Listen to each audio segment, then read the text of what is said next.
मैं ब्राजील की बात करूंगी क्योंकि भारत बायोटेक और आईसीएमआर के द्वारा निर्मित कोवैक्सीन एक बहुत बड़े संदेह के घेरे में, एक बहुत बड़े भ्रष्टाचार के कांड में, उस घेरे में ब्राजील में देखी जा रही है। ब्राजील का जो पार्लियामेंट सेनेट है वो भी इसमें प्रोब कर रहा है। अब उसमें 2 क्रिमिनल इन्वेस्टिगेटिव एजेंसीज भी प्रोब कर रही हैं और आक्षेप बहुत ज्यादा लग रहे हैं।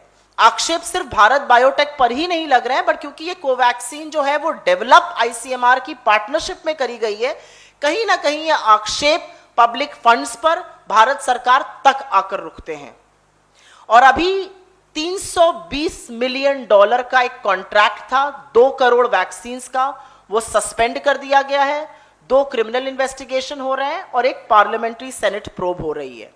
आपकी जानकारी के लिए यह बताना जरूरी है कि भारत बायोटेक ने ब्राजील की एक प्रेसिसा मेडिकामेंटोस के साथ करार किया था जनवरी 2021 में उनको 2 करोड़ डोज सप्लाई करने का, और प्रेसिसा मेडिकामेंटोस ने फिर ब्राजीलियन गवर्नमेंट से कॉन्ट्रैक्ट किया था इसको सप्लाई करने का। उसमें भी कुछ दिक्कतें आई थी, वहां की एजेंसीज ने पहले इसको रिजेक्ट किया था, फिर रिस्ट्रिक्टेड इंपोर्ट का ऑप्शन दिया जून 4 तारीख को। लेकिन दिक्कत की बात 2 है, 2 बड़े एलिगेशंस, 2 बड़े आक्षेप लग रहे हैं। पहला आक्षेप लग रहा है कि इसका जो दाम था कोवैक्सीन का वो जबरदस्त तरीके से बढ़ाया गया, मुनाफाखोरी का एक बड़ा आरोप लग रहा है।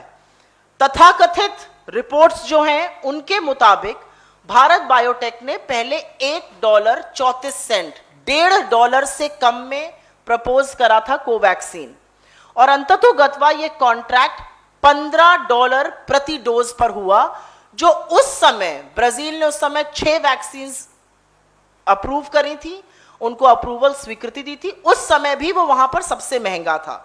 तो ब्राजीलियन सेनेट और ब्राजील की जो ऑपोजिशन है और जो ब्राजील की जनता है वो जरूर जानना चाहती है कि इतना ये दाम कैसे बढ़ा, $15 प्रति डोज। दूसरा एक बड़ा आक्षेप ये लग रहा है कि मेडिसिन बायोटेक, अभी तक हमने 2 की बात करी है, भारत बायोटेक जो इंडियन कंपनी है उसका करार प्रेसिसा मेडिकामेंटोस से हुआ था।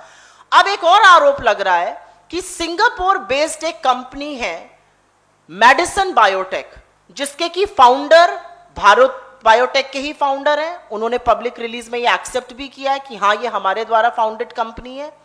उस कंपनी ने ब्राजील की सरकार से $45 मिलियन का एक एडवांस चाहा था सिंगापुर के एक बैंक अकाउंट में, यूएस मनी, यूएस डॉलर्स में वो सिंगापुर के एक बैंक अकाउंट में चाहते थे। तो ब्राजील की जो सेनेट है और जो क्रिमिनल इन्वेस्टिगेटिव एजेंसीज हैं वो ये भी प्रोब कर रही हैं कि आखिर एक कंपनी मेडिसिन बायोटेक, जिसका कि उस कॉन्ट्रैक्ट से कोई लेना देना नहीं है, कॉन्ट्रैक्ट प्रेसिसा, भारत बायोटेक और ब्राजीलियन गवर्नमेंट के साथ हुआ है, वो एडवांस क्यों मांग रही है। और इसके कारण भी भारत बायोटेक संदेह के घेरे में है। कोवैक्सीन पर आक्षेप लग रहे हैं और मैं फिर से पुनः याद दिलाना चाहती हूं कि कोवैक्सीन